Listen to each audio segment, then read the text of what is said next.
Samahan niyo na naman ako sa bagong video. Tara, let's go!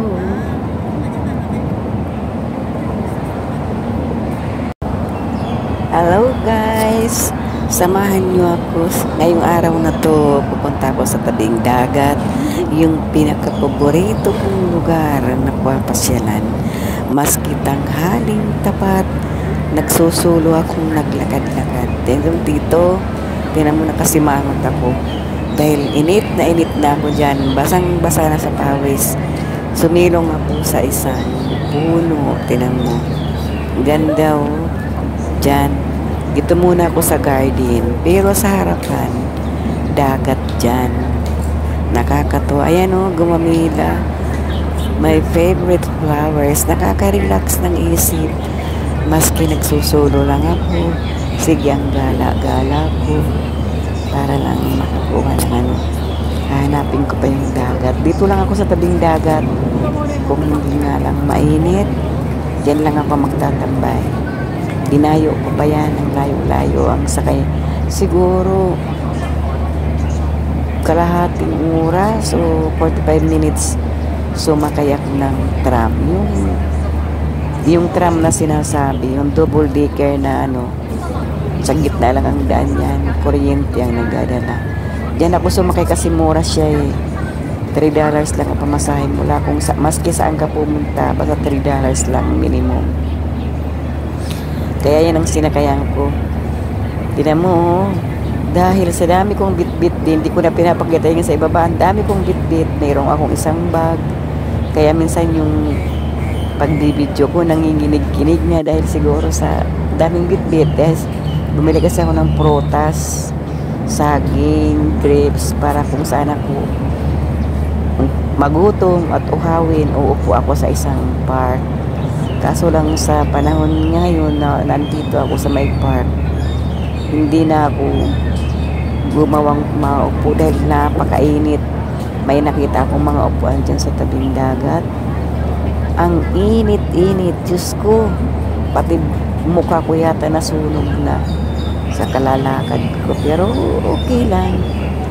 Nakakatuwa pala maglalakad ng solo. Tingnan mo pag may makita ka mga ganyan, no? Nakaka-relax ng isip. Ayan no, ang ganda ng sa kabila ng bagyo, ang ganda-ganda dyan. Hindi siya nasira gaano. O to think, nasa gilid ng dagat yan ha. Tingnan mo yung mga ano. Pero may party sa Hong Kong na ang dami-daming damage dahil sa bagyo. Dito nga sa may amin, ang mga puno hanggang ngayon andyan pa, hindi pa na tatanggalin mga nagkarbubuwal, saka yung mga nagkababali. Doon din sa Sintra, yung pinag-destambayan ko. Ang ganda doon, may mga kahoy na malalaki. 4 ang natanggal, kaya ang init-init na ng pwesto namin kanina. Napakainit. Paglinggo nga pala ang gawain ko. Nagtitinda ako ng mga soft drinks. Iba't ibang klase ng soft drinks. May buko juice, tubig na mineral, soft drinks, tapos kape. Dala-dala ko na yan pag linggo ng umaga. Bibili muna ako ng ano para lumamig. Tapos iiwanan ko lang doon sa pwesto. Kasi mayroon naman nagtitinda ng mga kaibigan ko. Kumukuha na lang sila. Pagdadating ko may bintana. Ganyan ako. Tiwala ako sa mga nandun. Kasi nga yung pwesto ko, yung tinatawag kong kondo, harap nun, puro nagsusumba. Kaya ang customer ko, mga para sumba. Kulang pa ngayon tubig kung hindi napapagod na ako sa kababalik-balik ang bibili. Sabi ko, tama na yan. Kumita ako ng kaunti. May pang top up, pang chikas, ayos na. Hindi na makukuha sa sweldo. Di ba nakakatuwa? Dito, tabing dagat na siya. Harap lang yan ng garden. andyan o dagat. Tapos sa taas, alam mo ba, yung tulay na yan, daanan din yan ng mga sasakyan. Doon ang ganda o kahit o sa ilalim o yan yung dagat. Ayun yung mga ferry boat doon o. Pasensya nga pala yung kamay ko. Nanginginig-ginig, di ko nga makita yung pinagbibidyo ko dahil sa init eh. Diyos ko, napakainit talaga kanina. Iwan ko ba pagkatapos ng unos, may sinag ng araw. Yun nga sinasabi. Kasabihan, pagkatapos ng bagyo, pag init naman ang kapalit. Yan o, dito ako natagalan magtambay, balik-balik ako. Kasi gusto ko yung lagaslas ng tubig ng alon. Pag nainitan na ako, dito na ako sa may puno, dadaan. Yan. Balik naman ako sa kabilang gano kasi isang banda lang yan. Ayan. Yan.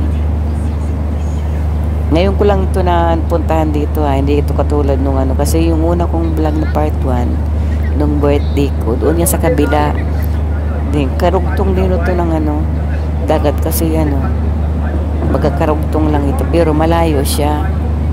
Pero ang ganda di ba? O tayo namin mga nagpakaupo doon, mainit yan doon. Sinubukan kong umupo pero napakainit ang upuan, hindi kaya. Hindi talaga kaya. Ayan na lang, naglakad-lakad na lang ulit ako. Ang ginawa ko, naghanap ako ng mall. Dahil hirap na rin ako sa init Mahina ako sa init dahil pawisin ako. Yung t-shirt ko basang-basa na sa pawis. Pawisin talaga ako. Hindi ko alam kung saan ang gagaling yung pawis ko. Grabe. Init Kasi pag nasa loob ka ng bahay, naka-aircon, paglabas mo, napakainit. Hinang-hina ako Ayan, balik naman ako dito sa may garden. Sisilong ako dahil napakainit. Paano muna sa silong ng mga kahoy. Ayan. Diba ang ganda? Ang bilis na linisan dito. Kahapon ang lakas-lakas ng bagyo. Ang galing bilis na linisan. Wala na yung mga tumbang kahoy dyan pati yung mga ng dahon na wala na. Kasi yung sisipag ng mga nagwawalis kaninang dinanan ko. Grabe. Hakot-hakot yung mga kahoy na magkanatumba. Binuna talaga dito sa may dagat nakakatuwa, diba? Nag-enjoy ba kayo sa pamamasyal? Salamat sa pagsama sa akin sa pamamasyal. Sana huwag kayong magsawa manood ng aking munting mga video. Ito lang ang ko kasi wala akong oras talaga. Pinagkasabay ko na lang yan pag may ako para lang mai-content. Kaya naglalakad-lakad muna ako, naghahanap. Marami pa akong hindi napupuntahan kasi hindi talaga ako galang tao Masaya na ako doon sa nakaupo ako sa isang pwesto ko, nagtitinda, lalo pag winter, pag malamig. Doon lang ako niyan.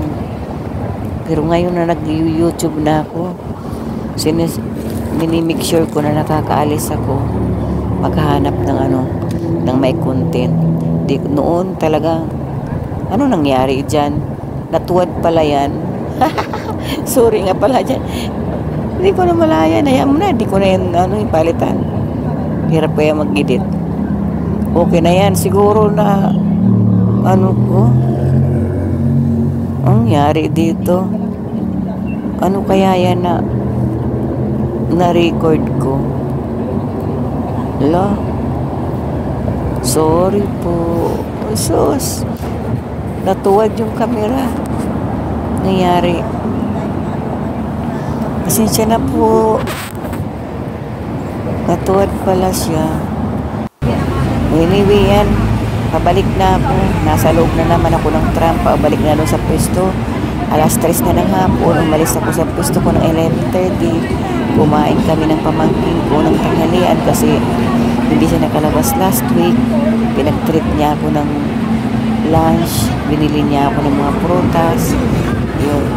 Kaya pagkatapos namin kumain, naghiwalay kami kasi may pupuntahan pa siya. Kaya ako naman pumunta sa isang tabing dagat. Ayan, pauwi na ako dun sa pwesto ko. Nasa tram na ako. Pareho din, napakainit din. Kasi walang aircon ang tram. Bukas na yung bintana. Ganon dyan. Ba't di nag-i-aircon dyan? Kaya mura ang pamasahe dahil walang aircon. Ang iba nagpakatayo lang. Tayuan lang dyan. Pagpunuan kasi, ang dami sumasakay. O ayan, nasa gitna ako ng highway. Ito ang pinaka-business center, Boswedi. Diyan maraming tao, maraming mga tourist dyan. Dinaanan ko lang yan. Oh, di ba yung sinasakyan ko, tram, nasa gitna lang siya. Di siya pwede masikot-sikot dahil meron lang siyang linya release. Oh. May release yan ang sinusunod. May special release sila. Yan, oh. Kasi kuryente nga ang nagdadala niyan. Yan oh, sa taas, ayun ang nagdadala ng mga kuryente. Kasi dito sa Hong Kong, ang electricity nasa ilalim. Nagbagyo na ng nag-signal number 8, number 10. Walang nangyari sa kuryente, hindi man lang namatay. Ganyan ka-high-tech ang mundo. Kaya sa Pilipinas, signal number 1 pa lang, hangin pa nga lang, wala lang kuryente. Dito, yan, salamat nga pala. Please subscribe my YouTube channel. Kung bago ka pa lang sa aking channel, hit the notification below. Bye-bye, bye-bye. Thank you for watching.